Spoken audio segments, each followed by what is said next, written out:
What's going on, guys? It's Nathan. Welcome back to Highly Dazed. We are on our final episode of the micro-series Scary Stories with Highly Dazed.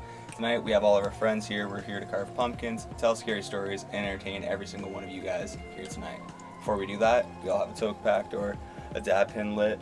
So let's get into it. Make sure you guys get your bongs packed, joints rolled, whatever you smoke with, make sure it's ready, and cheers. Cheers. Cheers, cheers.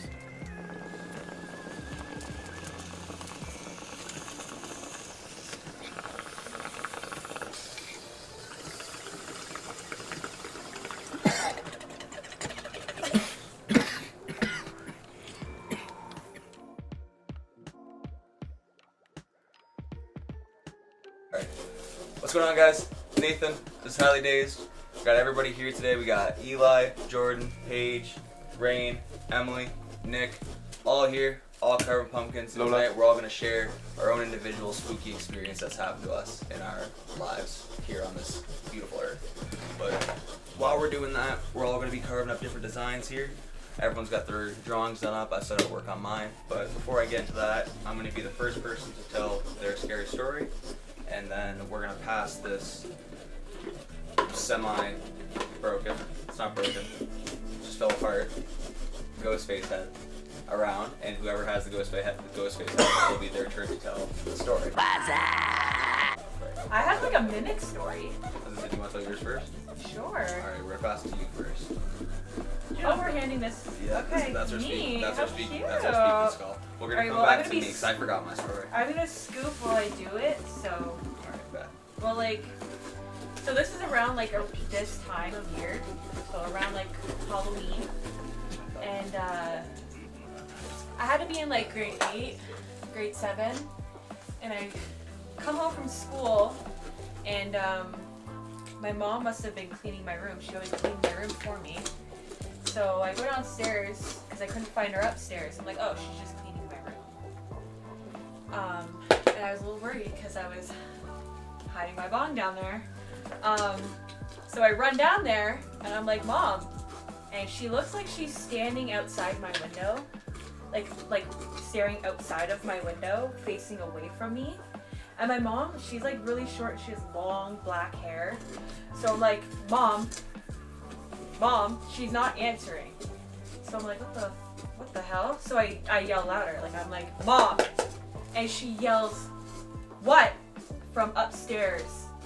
As I'm staring at this fucking woman looking out my window. That looks like your mom. Yeah. That's fucking Same height, same weight, same hair color, same length No. of hair. I run upstairs. I didn't go in my room for like 3 days after. That's I fucking, slept in my sister's room. that's fucking scary. And it wasn't like the first time. Like after that, I started seeing her from like the corner of my eye, just like pass through hallways and doorways. It was crazy, but it was a short story, but like definitely scary. That is scary.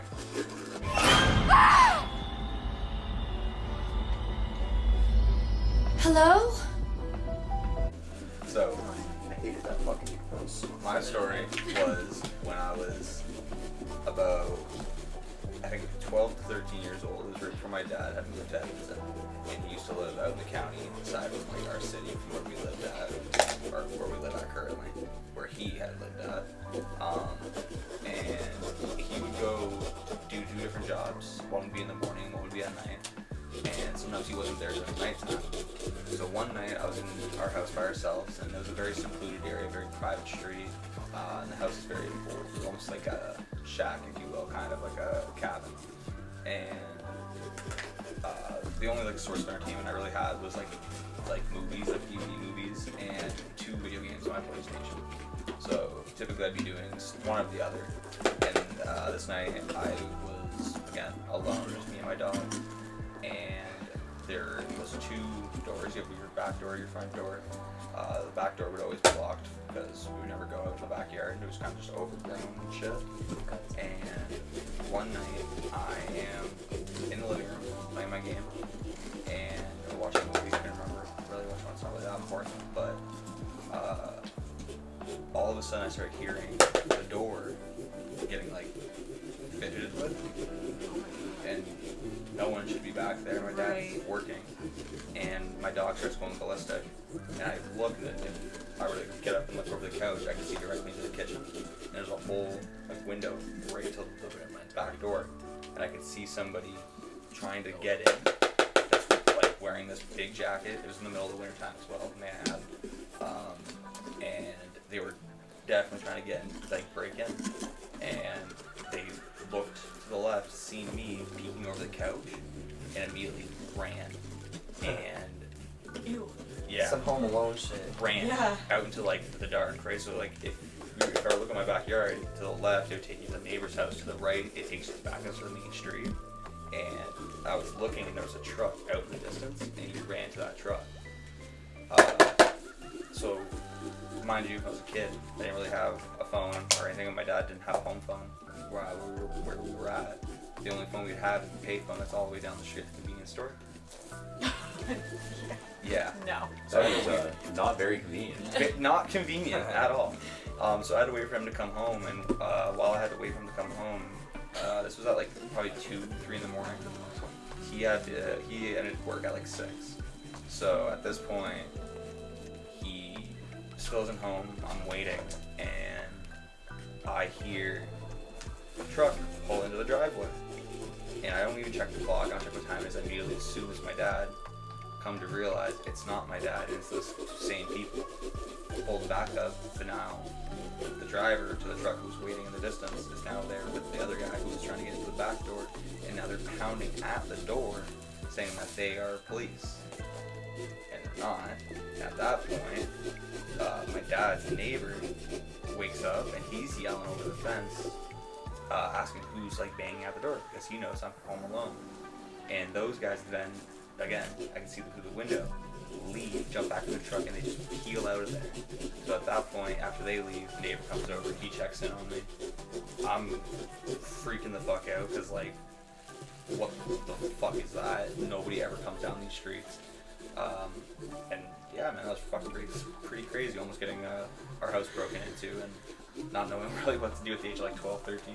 Yeah, I would bug out, especially Right. it's like the only way to like communicate with somebody is to go out there. Right? Or I have to like go down the street like excessively Like, far. cool, turns out I'm actually gonna go hide. Right?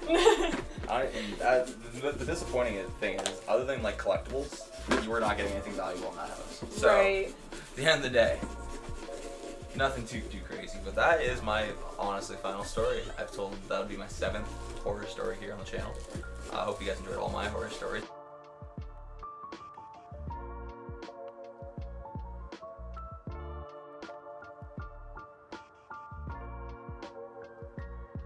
So I'm going to pass the ghost face head on to the next person. Anybody want to take this one? I don't really have like horror stories. Yeah, I but just it- got like little like weird little tales. Well, there you go. I Those guess. count. Eli, funny enough, you brought up Polonia earlier about me hating it. You were there for this one. Pardon? The battery. That is one of them. The layout of Polonia, because you two never ended up actually seeing it. We were there. We were there. Were you guys been to Polonia? I lived in Colombia. Okay. So you know how like the living room's on one side of the house and then the kitchen's on the other side of the main floor? Yeah. So and like the way that they sit, they're like off-centered, right? So like the living room sits in the center of the house to the front of the house, the kitchen's in the center of the house to the back of the house.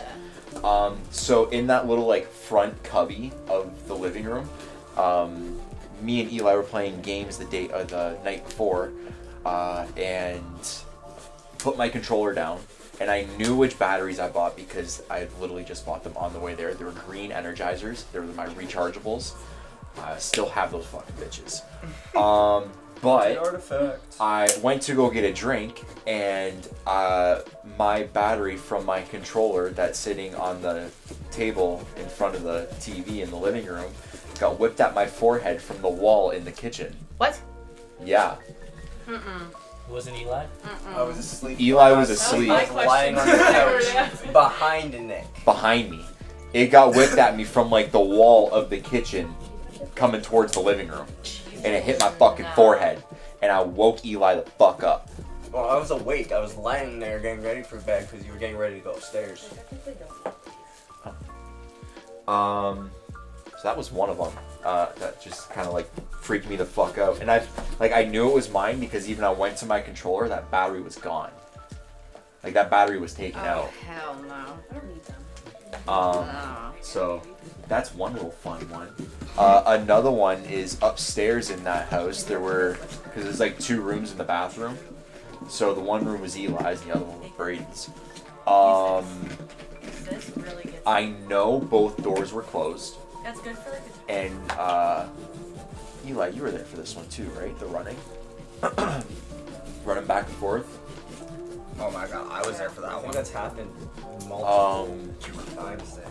So I know it's okay. both doors were closed, and I kid you not, I heard running come from Eli's closet, out his room, into the other room, into that closet, and then it was back into Eli's room What? from the I closet, remember that. and it did a lapse. You're basically giving it a root canal. That was wasn't it the same night too that we heard You did it. the body slam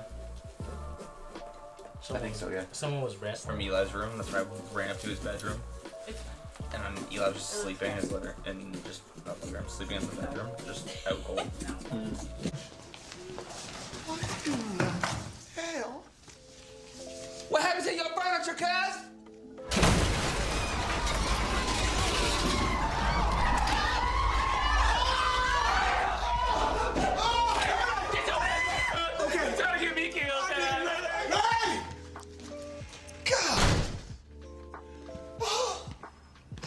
My stuff! We were watching Scary Stories, and me and Nathan ended up going to bed. And this was at like 3 a.m., which is perfect for what? Devil hour, witch hour. Spooky hour. And I walk upstairs because I hear stuff going on upstairs. And in the middle of the living room floor is Eli and 2 others with candles lit in a circle. I don't remember this. Eli doesn't remember it because he got exorcism. You got exercised? He got We had to perform an exorcism on Eli that night. Let us pray. Our Father, who art in heaven. Stop it! Hallowed be thy name. Zip it! Thy kingdom come. Your mother sucks in hell. Eli, do you have any scary stories you want to share? I got one from, I don't remember it because I was like Pass you over the head. 2004, yeah. So my Aunt Millie had her fiance, Uncle Chris, a different Uncle Chris from this one. But he ended up dying in a car accident, drunk driver or whatever. But he was like, I remember him being like my best friend when I was little, him and my aunt. And I never ended up going to his funeral or whatever. I didn't really understand it at all back then. But we were out my Nana's backyard the day of his funeral, later on in the day. And you know how she's got that big like bay window you can see the whole kitchen into? Apparently I'm up at the window from the outside. We're all outside in the backyard yelling inside like, Uncle Chris, like hi, like talking to my Uncle Chris or whatever. And I've been told this story by a couple different people that were there, like my grandparents, aunts, uncles, his parents, and I was like talking to him, saying hi and asking him like what he's doing and everything, and they were all confused, like who are you talking to? And I was like, Uncle Chris, he's standing right there. So they asked me like what he's wearing and everything, and I said the exact same thing that he was buried his coffin in. Like never saw a photo, didn't go to the funeral or anything. Crazy. But apparently I saw him when I was a kid. That's insane. And then when Nathan was actually on the Xbox chat for this one, when my Nana's brother died, so my great uncle, I guess you could say. Yeah. And my Nana was having a really, really hard time with it, and she wasn't really there like mentally. She was kind of just like checked out. And I remember this one bad because it's the first time I actually like saw something with my own eyes happen. I went out into the dining room from my bedroom, because I heard my Nana talking and no one was there. I go out there, she's sitting at the table just talking to this empty chair. And I'm like, who the fuck are you talking to or whatever? I'm like, there's no one home. She's like, I'm talking to Uncle Glenn. Like, he's sitting right here. Like the same story as me talking to my uncle or whatever when I was a kid. And so I'm like, oh fuck, she's losing it or whatever. And like, I swear, I watched this chair ever so slightly just budge. Like as if someone was sitting there. And like her legs weren't even under the table, they were off to the side. She was smoking a fucking cigarette, and she was like, I'm talking to him right now. Like, do you want to say something to him? And I was tweaking out, so I don't know. But that one was insane. Your Nana's house already has a bunch of paranormal shit. Yeah, you got a bunch of stuff that happened there too. Yeah, I was gonna say, now that I'm actually thinking about it, fucking, there's stories that, like, we were at your Nana's dinner table, and they got we that got creepy, a lot of stories there. They got that creepy chest that was just big enough for storage, and we were joking about it being haunted, and in the middle of us kind of like poking fun at it, the chest, which was open, slammed abruptly shut, and Eli's papa just kind of looks over at us like, quit fucking, kind of like quit fucking with it type of thing, and we're like, oh, I see. Well, also to give some context, there's that who's the protector, St. Michael's? Yeah, St. Mike. When I don't even think I was born yet. This might have been right before I was born because it's when they bought the house. But they have a priest friend, and they had the priest go to this house to bless it because shit was happening, like even before they moved in. And my great grandpa was there, like before they got the keys to like help set the place up or whatever, or when they got the keys. So they had this priest come and bless it and everything, and the priest put up one of St. Mike's crosses in the basement, like one of his symbols or whatever. Yeah. I don't even know what he'd say. But he told them to never ever remove this, and that he's never stepping back foot in this house again. Like there's some shit in there. Neither am I, bro. Like Neither it needs am I. protection. So He felt that just by going in. I'm not going to Nana's for Christmas. Bitch, there's a ghost in the house. I'm out. You can't leave. You watch me. Deuces. It's some shit in there. Like the one time I slept over the ghost for like the whole summer there.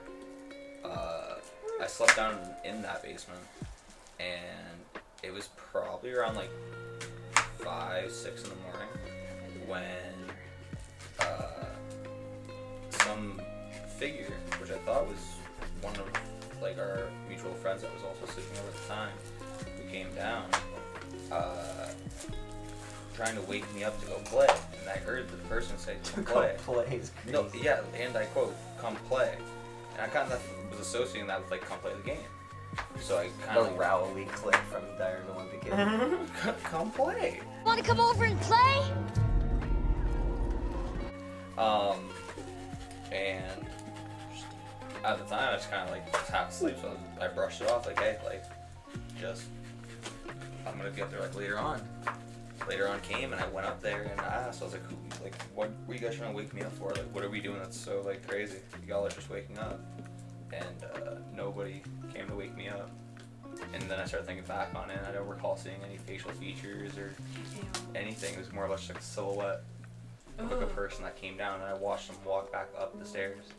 And there was no face, and that person sat like right on the bedside with me, and I'm like, what the fuck? There's also there's stories about, I've never experienced it, but you guys told me about the tall man that lives there, that sat in the corner. Oh god, yeah, no, dude, this one's weird. All the cousins have said the same thing. None of us ever like mentioned to each other as kids or whatever, so none of us could be like conspiring with each other to make us like think there's something there. And I remember asking so as we were kids, we would all explain seeing something up in the corner of the guest room. That's where we all slept as kids. And funny enough, it's the same room that I ended up getting when I moved in there, and it's the same room that my papa is convinced is a portal to hell in the closet. So that's kind of creepy. But AJ's room? there's something up in the corner at nighttime, just watching you, and it's just there. You can't really move when you see it, I guess. I don't know. I was a kid when I saw it, but that's something all the cousins experienced there at once. not at once, but we all experience it.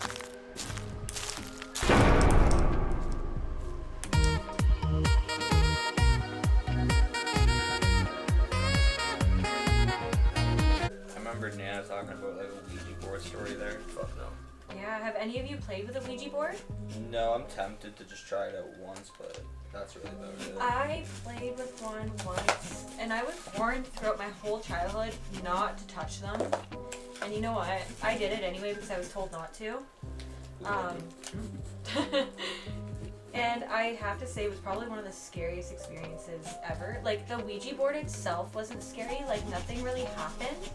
It was more of like what was happening during it. Like, the thing never moved by itself or anything. It was like me and my old best friend, and like things just started moving, doors started slamming. At one point the whole power went out, and that's when we like just left the house.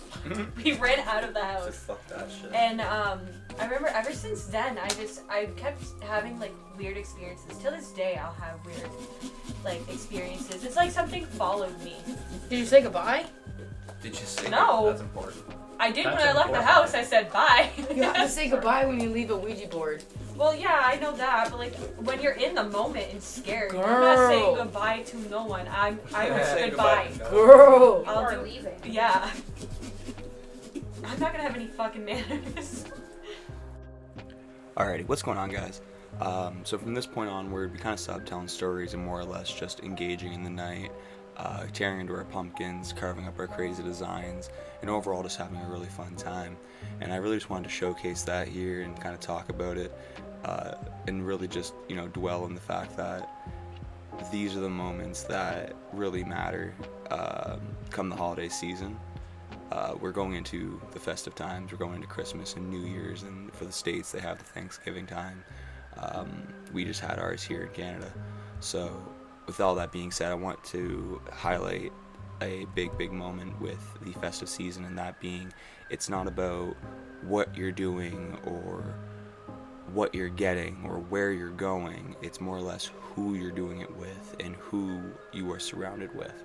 And I just wanted to take a moment to highlight that with me and my friends, that even in our hectic day-to-day lives where we become very busy and lost in the shuffle, that we still find time to sit down and do something as simple as taking a knife to a pumpkin and carving out a crazy silly face that you get to display on your porch for Halloween. So with all that being said, I hope you guys look around at your family and your friends and appreciate those big moments there. And for some people those aren't even big moments. For some people those are quite, minuscule, quite small. But in the long run of things, those are the big moments we should be cherishing. So with all that being said, I hope you guys have enjoyed tonight's video. I want to say happy Halloween, and I hope you guys have enjoyed the micro series, and make sure you guys like, comment, subscribe for more content here on Highly Days. With the festive season coming up, we do have a lot more things on the channel and store. Make sure you guys go follow the Instagram to stay up to date on anything that's not posted here on the YouTube channel, and make sure you guys stay happy, stay healthy, stay blessed. It's been your friendly neighborhood stoner. Peace out.